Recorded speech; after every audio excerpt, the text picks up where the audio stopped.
Franc-maçon, panafricain, africaniste. Voilà ce dont on va parler. C'est Chacun de Kemet. Nous allons faire la genèse de ces organisations qui jusqu'à aujourd'hui vous ont mis une belle quenelle. Franc-maçonnerie définition selon l'Encyclopédie Britannica 2012. En plus du corps principal de la franc-maçonnerie dérivé de la tradition britannique, il y a maintenant un nombre de groupes attachés qui sont principalement des organisations sociales ou d'amusement qui n'ont pas de position officielle dans la franc-maçonnerie, mais qui attirent leurs membres dans les degrés les plus élevés de la franc-maçonnerie. Ils sont particulièrement répandus aux États-Unis. Parmi celles connues pour leur travail de bienfaisance, il y a l'ancien ordre des nobles du lieu saint, mystique, The Ancient Arabic Order of the Nobles of the Mystic Shrine, les Shriners. Donc voici le site internet des Shriners tel qu'il était à l'époque, shrinersinternational.org. Vous pouvez voir le Fez qui fait partie de la template du site, du moins à l'époque. Il y a pu y avoir des changements depuis. Ici vous avez l'histoire des Shriners et vous avez les deux personnes qui sont à l'origine de ce mouvement. On va lire quelque chose d'intéressant à leur sujet. Et avant de continuer, vous pouvez constater, celui de gauche porte déjà le Fez. Alors, la source est donc toujours le site Shriners International. En 1870, un groupe de francs-maçons se réunissait fréquemment pour déjeuner au Knickerbocker Cottage au 6th Avenue à New York City. À une table spéciale au second étage, un groupe qui aimait particulièrement l'amusement se rencontrait régulièrement. Parmi les réguliers, il y avait Walter M. Fleming, M.D. et William J. Billy Florence, un acteur. Le groupe parlait fréquemment de commencer une nouvelle fraternité pour francs-maçons, centrée sur l'amusement et la camaraderie plus que sur les rituels. Fleming et Florence ont pris cette idée assez au sérieux pour en faire quelque chose. Billy Florence avait été invité pour une tournée en France et il fut invité à une réception donnée par un diplomate arabe. Le style exotique, les goûts et la musique de la soirée à thème arabe l'a inspiré à suggérer cela en tant que thème pour la nouvelle fraternité. Walter Fleming, un frère de fraternité dévoué, s'est fondé sur les idées de Fleming et a utilisé sa connaissance des rituels de fraternité pour transformer le thème arabe en Ancient Arabic Order of the Nobles of the Mystic Shrine. En français, Ancien ordre des nobles du lieu saint mystique. Avec l'aide des réguliers du Knickerbocker Cottage, Fleming dressa le rituel, désigna l'emblème et les costumes, formula une salutation et déclara que les membres porteront le fez rouge. Le premier meeting des Mecca Shriners, en français Shriners de la Mecque, le premier temple ou chapter établi aux États-Unis fut tenu le 26 septembre 1872. Donc, avant d'aller plus loin, on comprend que le fait que ce soit centré sur ce qui touche au monde arabe, c'est une pure coïncidence parce que les fondateurs, qui sont des Américains caucasiens, occidentaux, se sont rendus dans un endroit où ils ont apprécié le style exotique. Ça aurait pu être le bouddhisme, l'hindouisme ou quelque autre région du monde ou quelque autre culture du monde, mais c'est par pure coïncidence.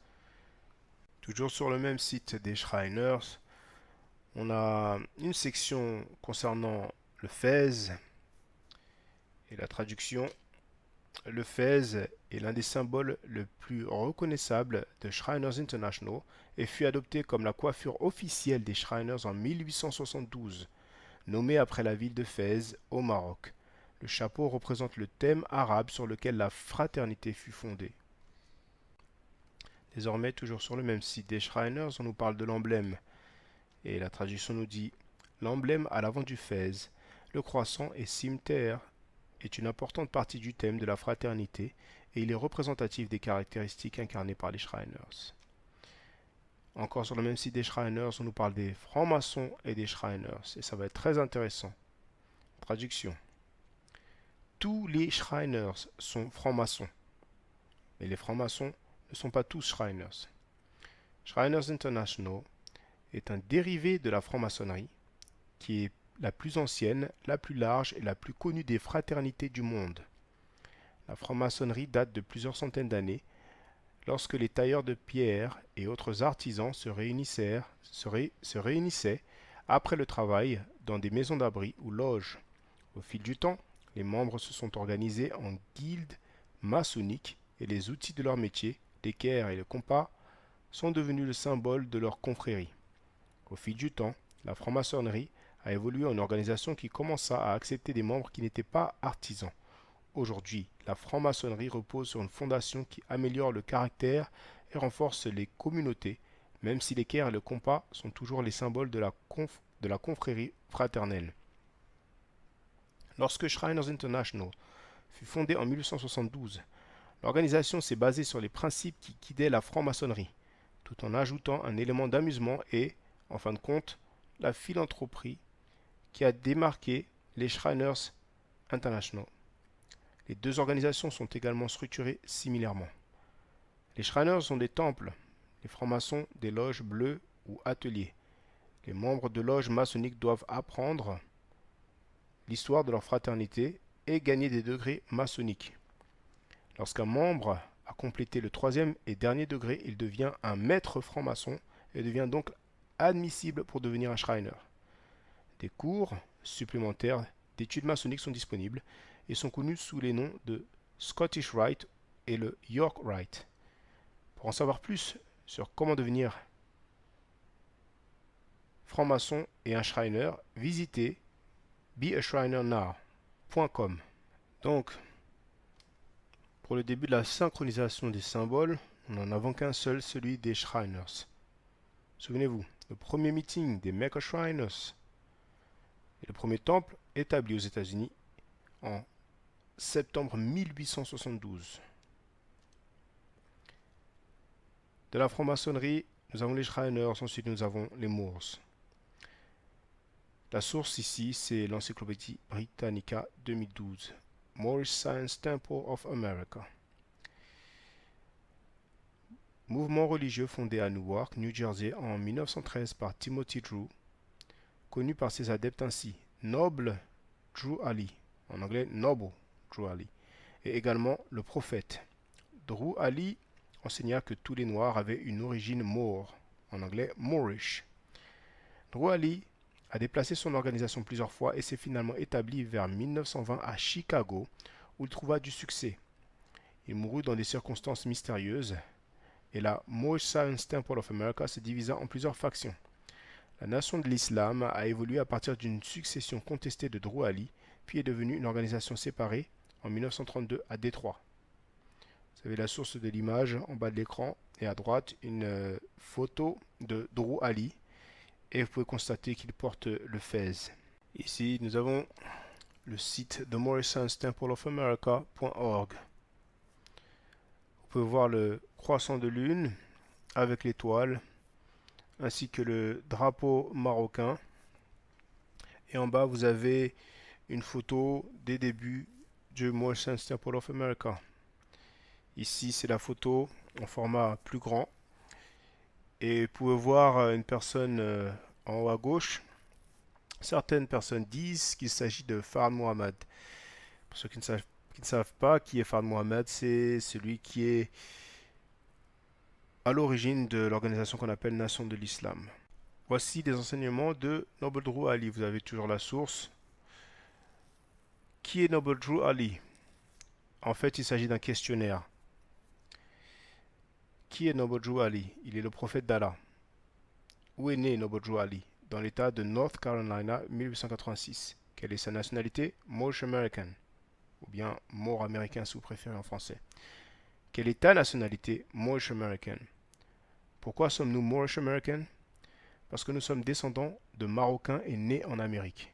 Quelle est ta religion? Islamisme. C'est bien comme ça qu'ils le disent en anglais, c'est islamism. Ils ne disent pas islam. À quel âge Jésus a commencé à enseigner? À l'âge de 12 ans. Où a-t-il enseigné? En Inde, en Afrique et Europe. Qu'est-ce que veut dire le mot noir? Noir, d'après la science, veut dire mort. En anglais, black means death. Peux-tu définir le mot blanc? Blanc signifie pureté. Pureté signifie Dieu et Dieu signifie souverain. Bon, je pense que ça se passe de commentaires, hein. Il disait que Jésus a enseigné en Inde et voilà, bon, je vais m'arrêter là, hein. De toute façon, à partir du moment où on a un enseignement qui dit que noir signifie mort et que blanc signifie pureté, je pense qu'on n'est pas loin de la suprématie blanche. Mais bon, avec les panafricains, on n'est jamais au bout de nos surprises. Voici donc le drapeau des morts. Vous avez la source tout en bas. Vous pouvez constater l'épée et l'étoile. Et bien évidemment aussi la couleur rouge. Maintenant, on va citer Carl Evans dans son livre The Messenger, The Rise and Fall of Elijah Muhammad, page 62. Drou Ali croyait que le Maroc était la terre originelle des Afro-Américains, qu'il appelait Moors, Maures, et Asiatiques. Citation du même livre, page 64. En 1913, Drou, grandement influencé par les écrits du spiritualiste blanc Levi H. Dowling, auteur de The Aquarian Gospel of Jesus the Christ, l'évangile du verseau de Jésus-Christ, forma sa propre secte en l'appelant Canaanite Temple, temple cananéen. Après la mort de Dowling en 1911, Drou a plagié le livre, le combinant avec les enseignements du mouvement Ahmadiyya et de la franc-maçonnerie pour produire son propre soi-disant Holy Quran. Il changea son nom pour Drou Ali, précédé du titre Noble, qu'il a emprunté au rituel maçonnique. Les Noirs américains, écrit Noble Drou Ali, étaient en fait des Asiatiques qui sont descendants des Moabites. Page 65. Dès 1928, Drou Ali fonda 17 temples dans 15 États, celui de Chicago étant le plus large et le plus profitable. Voici donc le Coran des Moors, qu'ils appellent Seven Second Quran. Le nom complet, c'est The Holy Quran of the Morrison Temple of America. Vous pouvez voir le signe 7. Vous le reverrez plus tard. Et à droite, The Aquarian Gospel of Jesus Christ par Lévi, qui a été plagié. Donc, question originalité, ça laisse à désirer, mais une fois de plus, avec les panafricains, on n'est pas au bout de nos peines, on n'est pas au bout de nos surprises. On continue. Synchronisation des symboles. À gauche, depuis 1872, l'emblème des Shriners et à droite, le drapeau des Moors. Il y a différentes variantes, mais en général, c'est de couleur rouge et vous pourrez voir euh, une épée ou peut-être un croissant de lune et puis de toute façon l'étoile. Très souvent, vous avez simplement le drapeau rouge avec l'étoile. Et eux, ça date de 1913. L'influence asiatique. Toujours dans le questionnaire des Moors, c'est un système de questions-réponses. Pour la nation de l'islam, ce sera un peu similaire dans leur leçon qu'ils appellent leçon suprême, Supreme Wisdom. À mourir de rire, mais bon, à chacun son truc. Numéro 84. Quand est-ce que la tête de Satan a été ôtée? 1453, à Byzantine. Par qui? Par Mehmed II. Selon l'encyclopédie Britannica 2012, Mehmed II était un sultan ottoman de 1444 à 1446 et de 1451 à 1481. Grand leader militaire, il a capturé Constantinople. Et pour Constantinople, c'est donc Istanbul, autrefois Constantinople, Byzance antique, plus grande ville et porte de Turquie. C'était autrefois la capitale de l'Empire de Byzantine. Et pour le terme bey, turc bey, ancien turc beg, arabe bay ou bey. Titre chez les Turcs traditionnellement donné aux dirigeants. Plus tard, bey est devenu un titre général de respect dans les pays turcs et arabes. Pour pas mal de gens qui sont francophones, c'est peut-être quelque chose de nouveau, mais pour ceux qui sont anglophones, c'est très connu que les Moors, donc les Noirs arabisés d'influence asiatique aux États-Unis, donc des Afro-Américains en manque de connaissance de soi, énormément d'entre eux s'appellent Bey. Ils ont Bey dans leur nom. C'est quelque chose de très commun. Donc pour l'instant, en termes d'influence, on a eu les francs-maçons, puis les Shriners. Maintenant, on a ce qui touche à l'Empire ottoman et la Turquie. Donc rien à voir avec ce qui est de près ou de loin par rapport à l'Afrique. Je ne parle même pas du livre de Lévi concernant le gospel de Jésus, de Christ. Maintenant, mention honorable. Marcus Garvey, toujours Britannica 2012. On va pouvoir faire des comparaisons entre les enseignements de Marcus Garvey et les enseignements des Asiatiques. Leader noir charismatique qui a organisé le premier mouvement important de nationalistes noirs, 1919 à 1926, basé à Harlem, New York City. Principalement autodidacte, Garvey alla à l'école en Jamaïque jusqu'à ce qu'il ait 14 ans.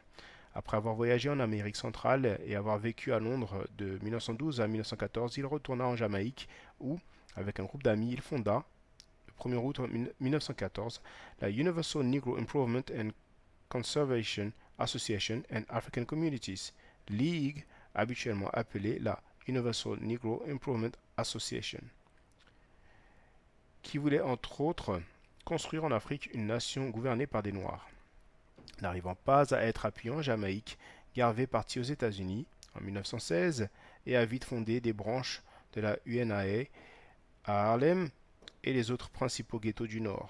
Dès 1919, l'ascendant Moïse Noir prétendait avoir 2 millions d'adeptes, même si le nombre exact des membres de l'association n'a jamais été clair.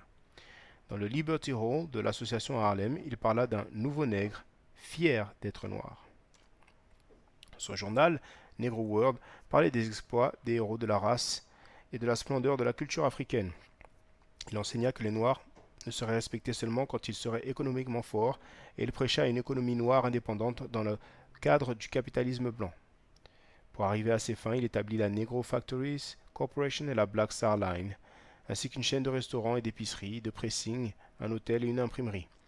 Il atteignit le sommet de son pouvoir en 1920 quand il présida à la Convention internationale au Liberty Hall avec des délégués venus de 25 pays.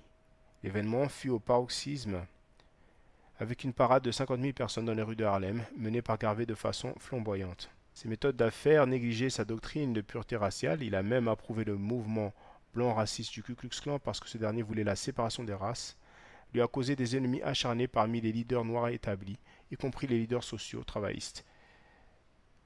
A. Philippe Randolph et Webb Dubois, directeur de la National Association for the Advancement of Colored People. L'influence de Garvey déclina rapidement quand lui et d'autres membres de la UNAA furent inculpés pour fraude postale en 1922 en connexion avec la vente d'actions pour la Black Star Line. Il passa 2 ans en prison sur une peine de 5 ans, mais en 1927, sa sentence fut commuée par le président Calvin Coolidge et il fut déporté en tant qu'étranger indésirable. Il n'a jamais pu ranimer le mouvement, étant à l'étranger, et il mourut dans une virtuelle obscurité. Maintenant, on compare, et c'est là que c'est fondamental, les enseignements de Marcus Garvey comparés à ceux de Drew Ali. La Modern Science Temple of America, numéro 88, ça vous demande qu'est-ce que veut dire le mot noir. Et la réponse c'est noir, d'après la science, veut dire mort. Par contre, pour la Universal Negro Improvement Association, Marcus Garvey parlait d'un nouveau nègre fier d'être noir. Précision pour les jeunes générations, à l'époque le terme Negro était utilisé de façon, on va dire, normale. Ça remonte à longtemps.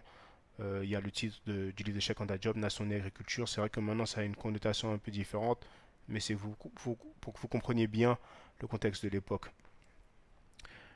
Donc noir veut dire mort pour les Asiatiques, et on parle d'être fier d'être noir pour le mouvement de Marcus Garvey. On continue. Question 87 pour les Maures. En réalité, qu'est-ce qu'un nègre? Un nègre est un animal à 4 pattes. Que veut dire Éthiopie? Éthiopie veut dire quelque chose divisé. Ça, c'était la question 90. Question 91. Est-ce qu'un homme peut être un nègre, noir, de couleur ou éthiopien? Non. Et dans le Coran des Maures, chapitre 45, qui est sur l'origine divine des nations asiatiques, au point numéro 2, on nous dit que la clé de la civilisation était et est entre les mains des nations asiatiques. Donc, d'après les Maures, un nègre est un animal à 4 pattes. Quant à la Universal Negro Improvement Association, dans le journal de Marcus Garvey, ça parlait des exploits des héros de la race et de la splendeur de la culture africaine. Je pense que ça se passe de commentaires, puisque pour les Noirs asiatiques, donc les Noirs arabisés afro-américains, un nègre est un animal à 4 pattes. On en vient donc à la nation de l'islam. Ma source, c'est un livre de Cheikh Daoud, Vous avez la couverture sur la gauche. C'était à l'époque où il y avait un quiproquo entre lui et la nation de l'islam. Donc il a parlé de W.D. Fard, celui que les Noirs avisés, non seulement aux États-Unis mais en France aussi, prétendent être Allah. Ils disent que c'est Allah en la personne de Fard Mohamed. Et vous avez, je vous ai montré ça, je vous ai montré des gens en France qui prétendent cela.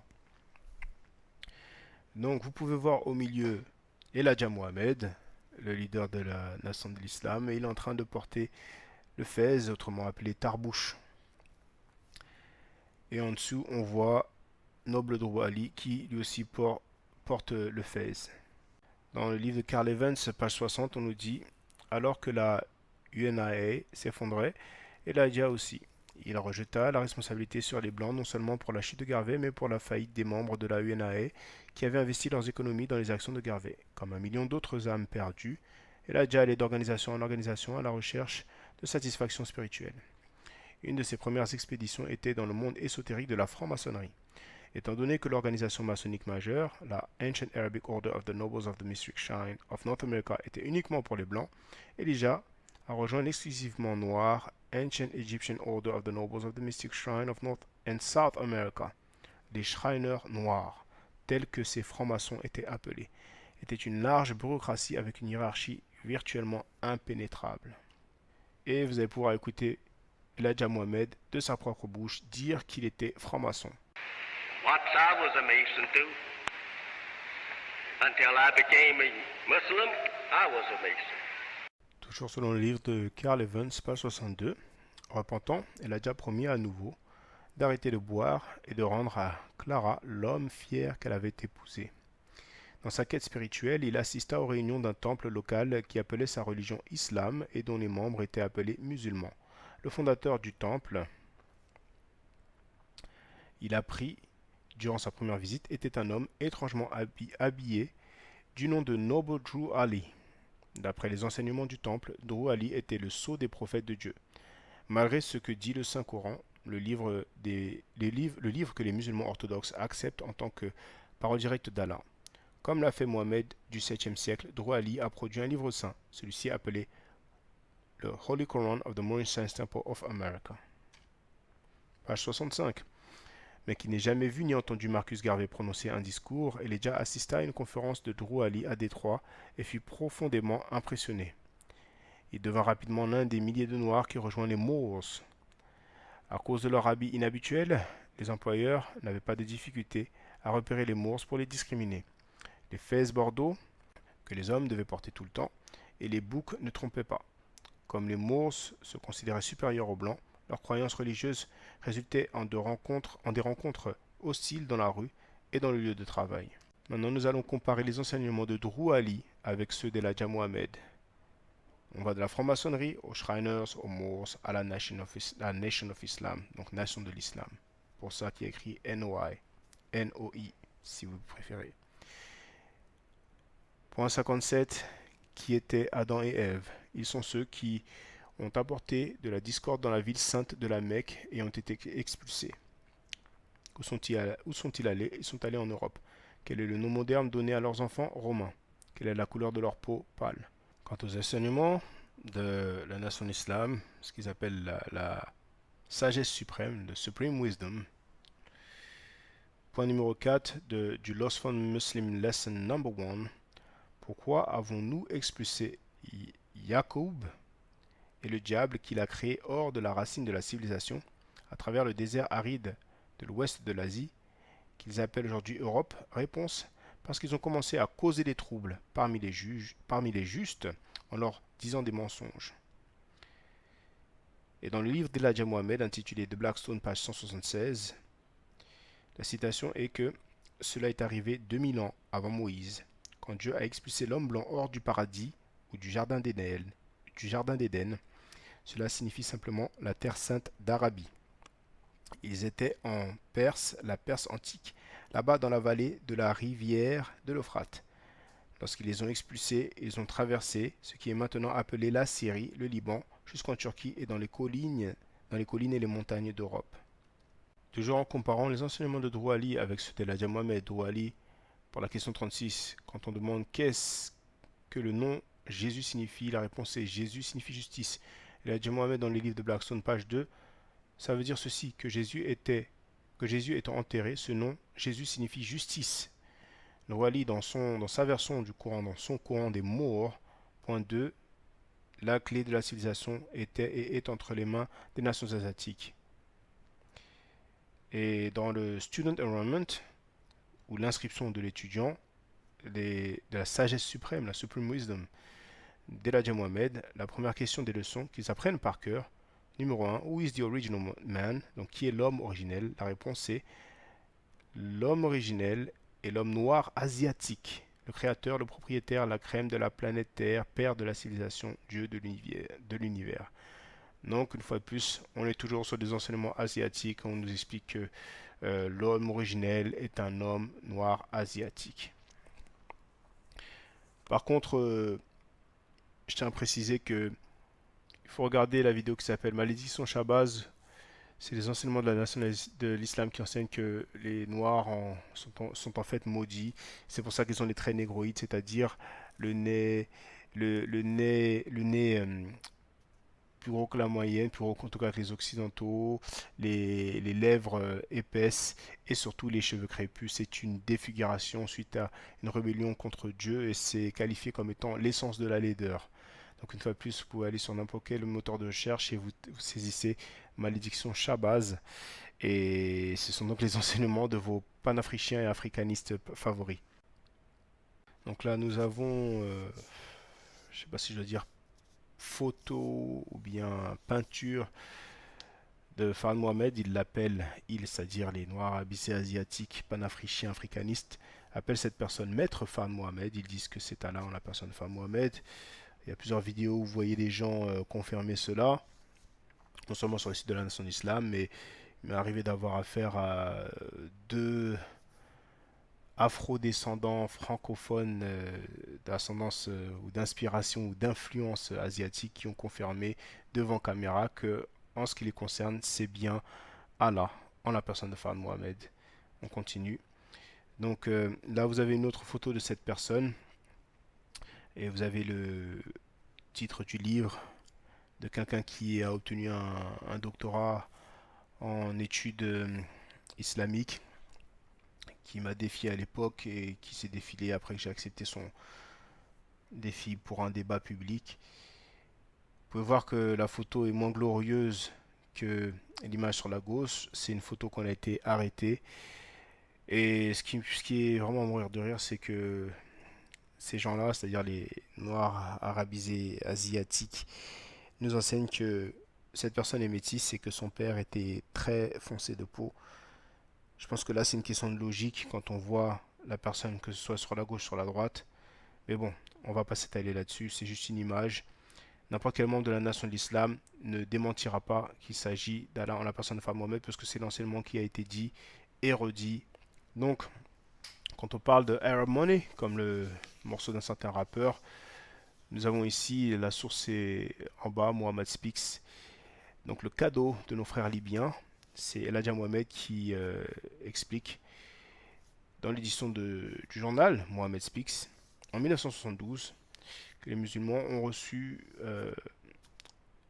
3 millions de dollars cash. Et ça, c'est en 1972. D'accord? Ici, vous avez Khalid Abdul Mohamed qui raconte quand Kadhafi a donné 5 millions de dollars à Farrakhan. Donc 3 millions en 1972 et puis à l'époque de Khalid Abdul Mohamed, 5 millions. Eh ben dis donc, écoutez par vous-même. To your best of your knowledge, could you explain to us what you know, what the $1 billion was offered for?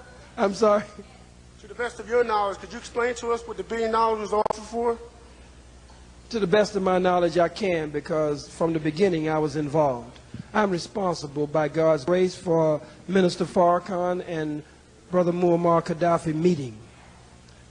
When I was married to my son Farrakhan's mother, we took our own money and went to Libya, the Libyan Arab Jamahiriya. We went to Libya. We stayed there 3 months to get a meeting with Brother Muammar al-Gaddafi. We had our letters and all of our correspondence in English on one side, translated in Arabic on the other side. We went to every office, every government building, every military office. We went all over, and we hung in there. We took audio tapes, videotapes, and looked for those who had the American system or the dual system to play the videos of Minister Farrakhan. We did everything to get a meeting between Minister Farrakhan and Brother Gaddafi, because Minister Farrakhan had sought a meeting with him years back. And when he arrived in Libya to meet with Gaddafi, Gaddafi's plane was taking off. There was a miscommunication and something had happened and they missed each other. So I was dedicated to the two of them meeting. And I stayed in there and laid in there until God helped me to set up the base and the foundation for the $5 million that came to Minister Farrakhan. I did the work of cutting down the underbrush, paving the way, and opening up the way for the $5 million. Donc là, vous allez voir une vidéo où il ne fait aucun doute que Khalid Abdul Mohamed, qui était numéro 2 de la Nation Islam, tout comme Malcolm X, l'UTT, il était le second d'Elijah Mohamed. À l'époque où Khalid Abdul Mohamed était numéro 2, le numéro 1 c'était Farrakhan, puisqu'Elijah Mohamed avait déjà transité, était déjà décédé. Et vous allez entendre que l'ordre mystique va être mentionné et vous allez entendre beaucoup de titres maçonniques. Vous allez voir Khalid Abdul Mohamed, la façon dont il est habillé, il va porter aussi le fez, donc ça ne fera aucun doute. Beaucoup de gens ne sont pas au courant, mais là c'est une vidéo, c'est pas une allégation, c'est pas une rumeur. We would like to present to some and introduce to others a man that need no introduction. He's a man that has been initiated into the degree of his apprentice, passed to the degree of a fellow craftsman, and raised to the sublime degree of a master mason, walked into the lodge of perfection where perfect men were at council, and from this point walked on into the consistory and crowned the sublime prince of the raw secret of the 32nd degree kingdom of the hot-burning sands of the desert, trying to find rest in the shade of the oasis, washed in the pool of Mecca, kissed the black rock of Jephthah, and stepped back on the square and declared himself a man of noble birth. He's a member of the board of directors of the Imperial Grand Council of the ancient Abbey Court of the Nobles of the Mystic Shrine of the United States of America, the illustrious noble Russia Dean.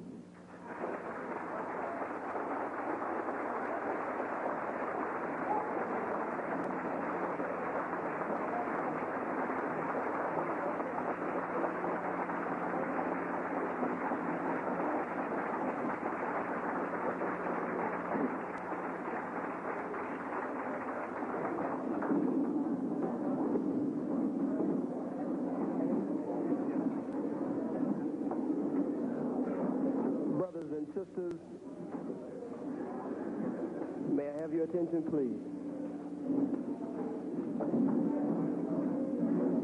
Brothers and sisters, in Islam, we are taught by the Honorable Elijah Muhammad to begin every important event asking for the divine blessings, asking for the divine providence of Almighty God, and to begin every important event in His name.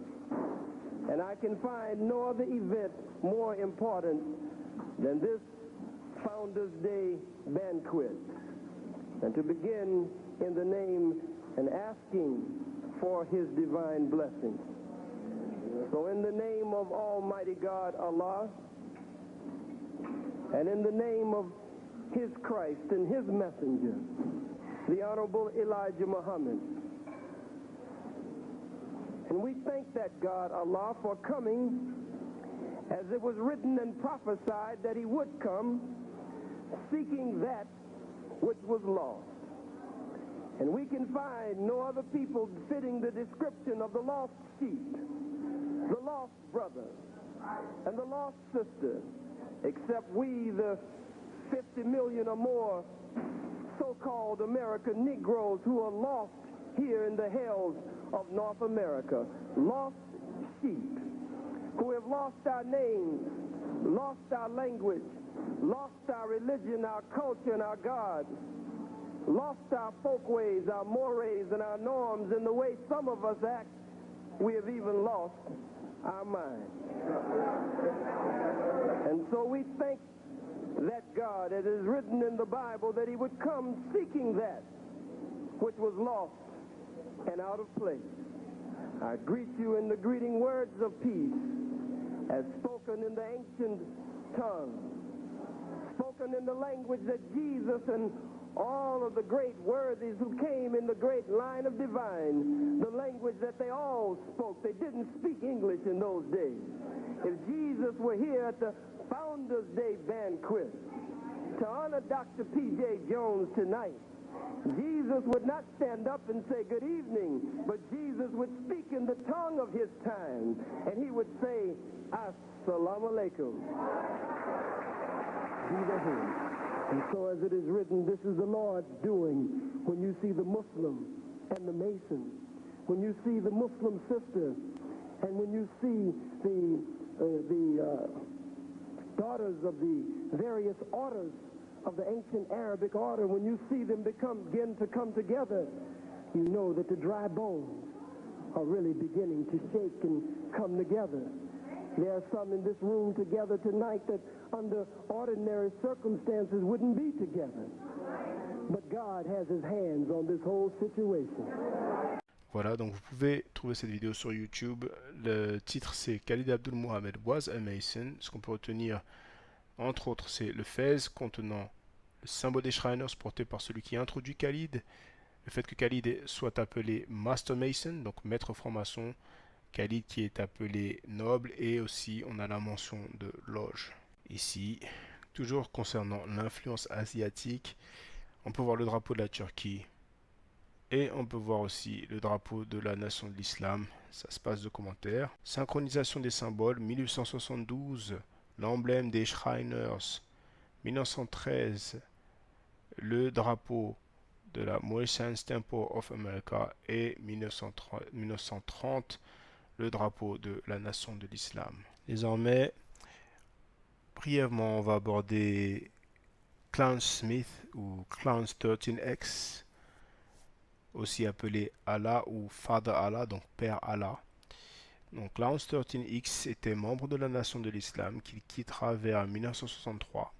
En utilisant les leçons de la NOI légèrement modifiées, il fondera la NGE, donc Nation of Gods and Earth, autrement appelé les 5%, la nation des 5%, ou bien les 5%. L'influence considérable auprès des jeunes, notamment le rappeur Rakim. Ce dernier a avait comme nom complet Rakim Allah. La tradition de se nommer après un leader asiatique, tout comme Mohamed pour les adeptes d'Elijah.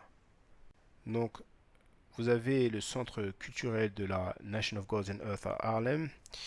Il faut savoir que Harlem est communément appelé Mecca, donc la Mecque en français.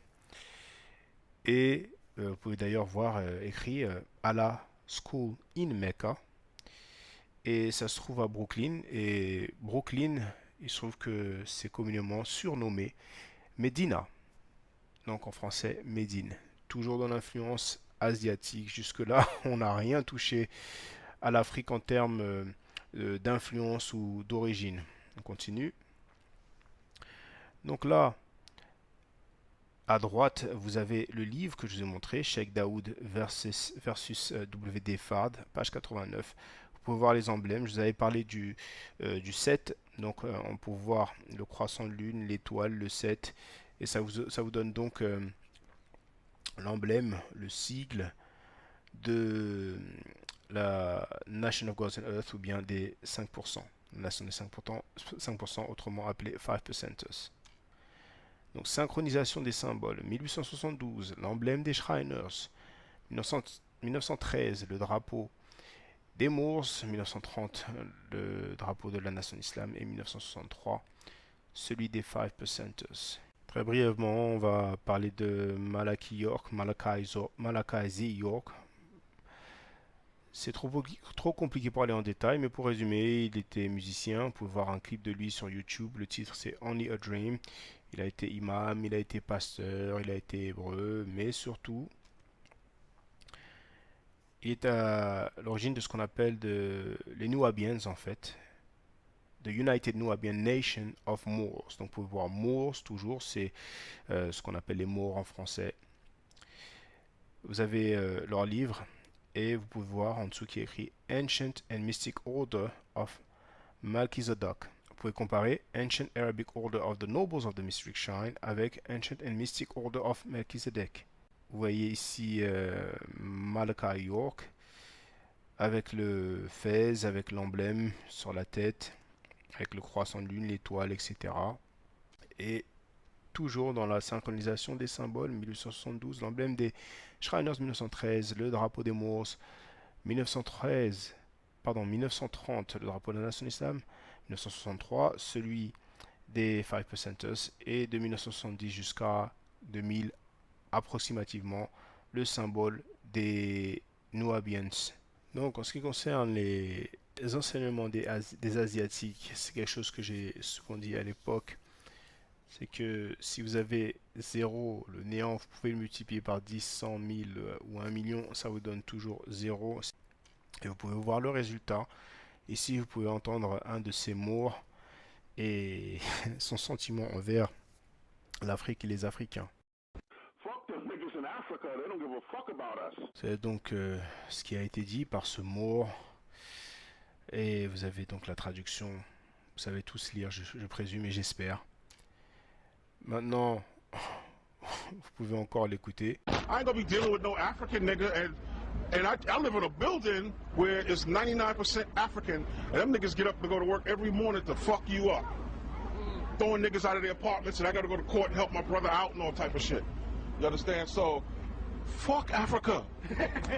That's some European term, man. Maintenant, toujours dans le résultat des enseignements asiatiques, parce que certains diront oui, mais chacun est libre de croire en ce qu'il veut, etc. Vous avez le résultat, donc vous entendez un de ces asiatiques morts parler encore une fois de son sentiment envers l'Afrique et les Africains. North America, South America, Mu already proved that the pyramid of Xochicalco actually left writing about the destruction of Mu and when it happened. Now we're giving you a map. Do you need anything else?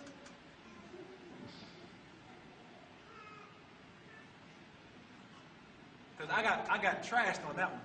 Oh, he's trying to make us from some mythical civilization in America because he hates Africa. I do hate Africa. Because Africa belongs to white folks. Now, if you can't stomach that, I'm sorry. But we got to stop calling ourselves after what they... We got to stop it. We are emitting this frequency that's keeping us dead. Voilà, vous l'avez entendu. Je pense que ça se passe de commentaires. Et là, c'est vraiment quand les gens s'accaparent une culture, une tradition qui n'est pas la leur.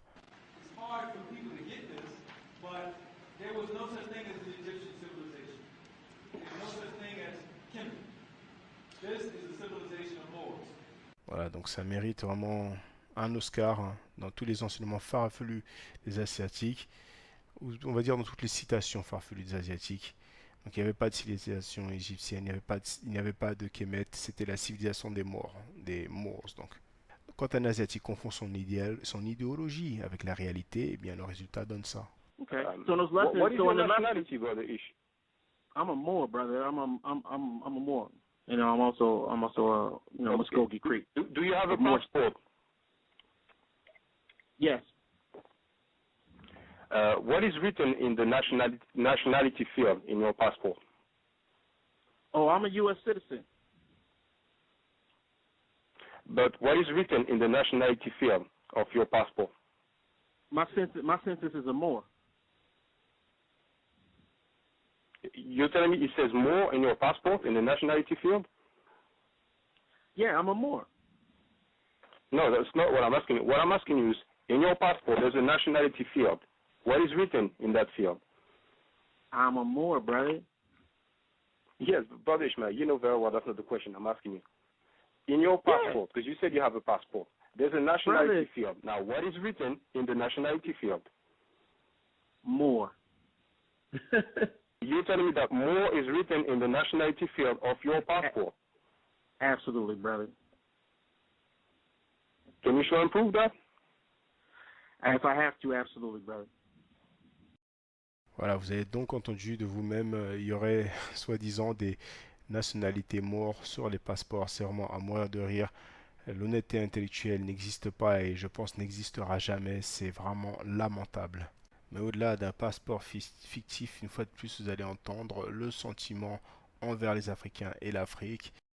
People have to understand that it wasn't so much the European coming in and beating Africans. The European is not bad enough to we give the cracker too much credit as far as the destruction of what they did for Africa. These were business dealings. These Africans were sold.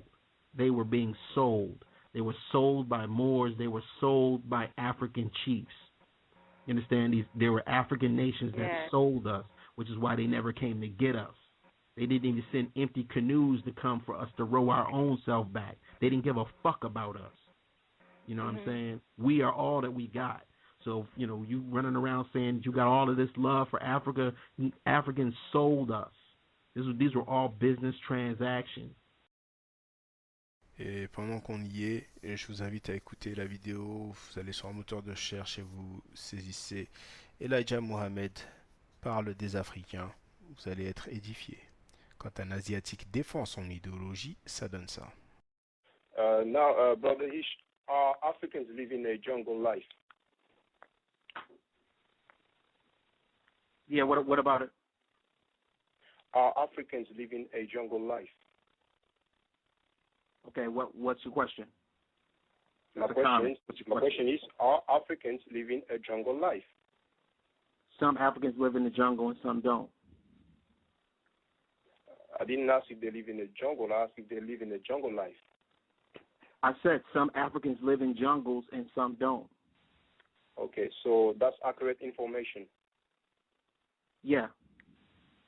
Okay, that's 120 lesson, and you're saying that that's good. Do you disagree? Arabia, the best part of the planet. Do you disagree with that? I disagree that Africans are living a jungle life, yes. So you're saying that no Africans live in the jungle? Is that what you're saying?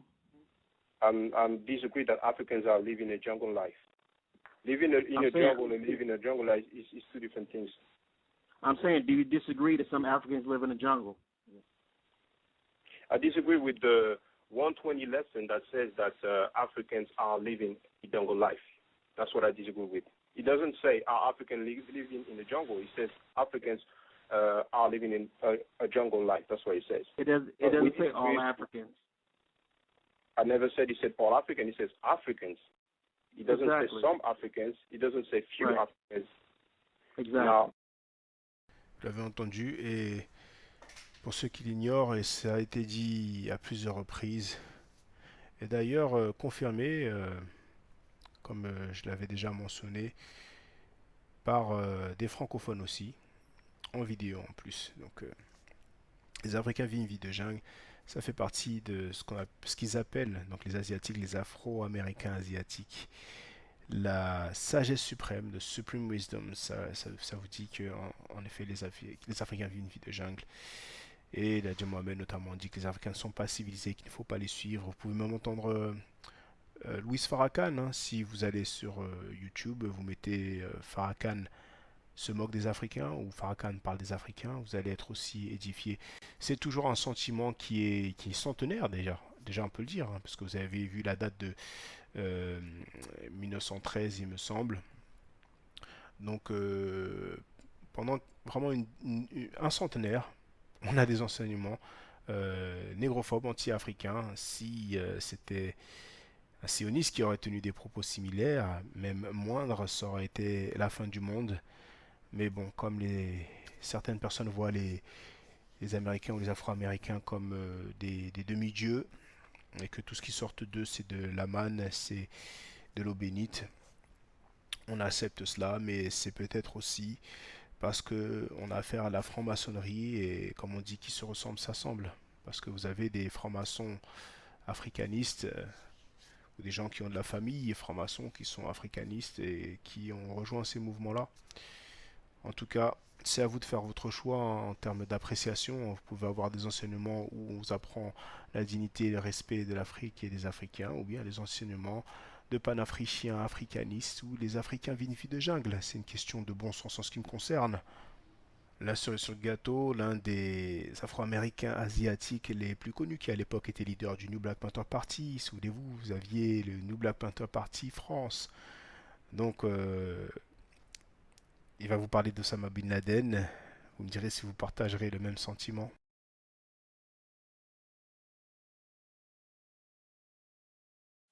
Come on. I don't care too much about anything but Almighty God these days. Come on. Let's talk about this brother. Yes, sir. Come on. Because he's a bold man. That's right. Yes, he is. Let's talk about this brother. Alhamdulillah. Sheikh Osama Bin Laden. That's right. Mr. Bin Laden. Gotta give him his respect. Got to. He's not bowing down today. Ain't seen him cutting the tap dance. That's right. Today in the world, Mr. Bin Laden is standing up. That's right. There's a man born over in Arabia that's standing up and he's bringing reform to this world, Mr. Bin Laden. Well, you're not supposed to say these things about him. Come on with it. I thought I had free speech. Come on. Mr. Bin Laden, Al-Qaeda, the Taliban. I don't know whether Mr. Bin Laden had anything to do or not with the September 11th attacks. I don't know if I can trust these tapes that the government puts out. Come on. And they want you to hear the whole tape allegedly where he confesses, but the other tapes that he puts out, you can't hear those tapes. Check it out. I don't know about believing in the credibility of a government that puts out false information and knows how to fix up the videos and That's right. with the tapes and make it appear that they're saying. I don't know if I can trust J. Edgar Hoover's people. Come on, that's right. Ain't no way. There's a Muslim that is standing up. A Muslim, a And true for those who say he's not a Muslim, I tell them to please shut your mouth. That's right. Shut up. Because when Mr. Bin Laden speaks, he speaks from the Quran and the Sunnah. Right. Yes. And logic and reason. That's right. Those are his 4 points. The Quran, the Sunnah or the Hadith, and what? Logic and reason. Let's give him a hand, man.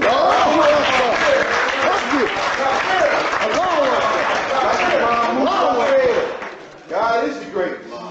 If the enemy hates him tangentially, that's right. Logically, check it out. Mathematically, he's your friend. That's right. Come on. Huh? If he got Bush shook up, got him shook up. Huh?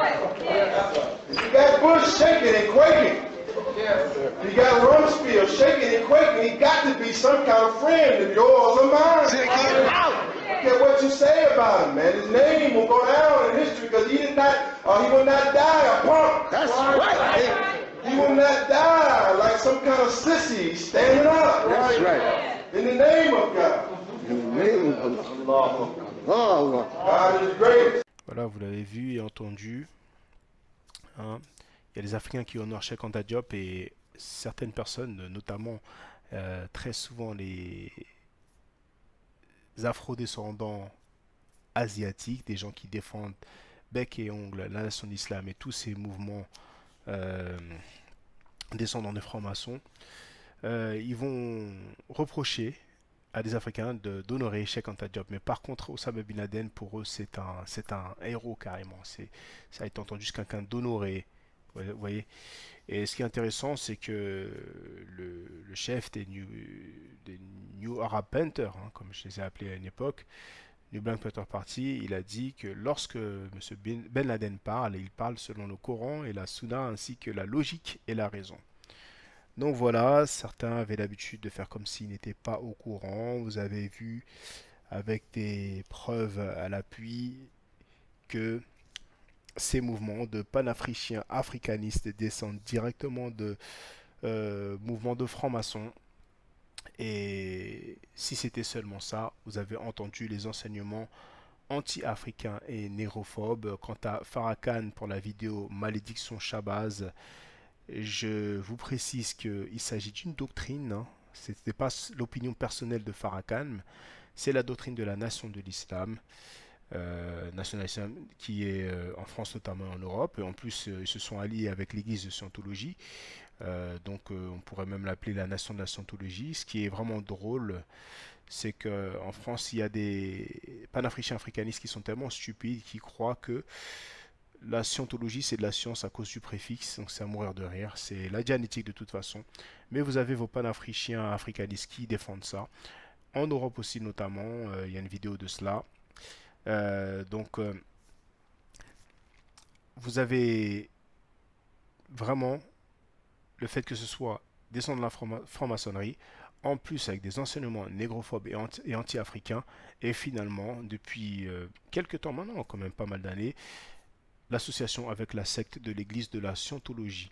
Donc félicitations, vous êtes vraiment lamentables, les noirs morts asiatiques, avec vos doctrines farfelues. Je fais une fleur aux auditeurs, je ne parle même pas des soucoupes volantes et des enseignements de Yacoub et la création de l'homme blanc, etc.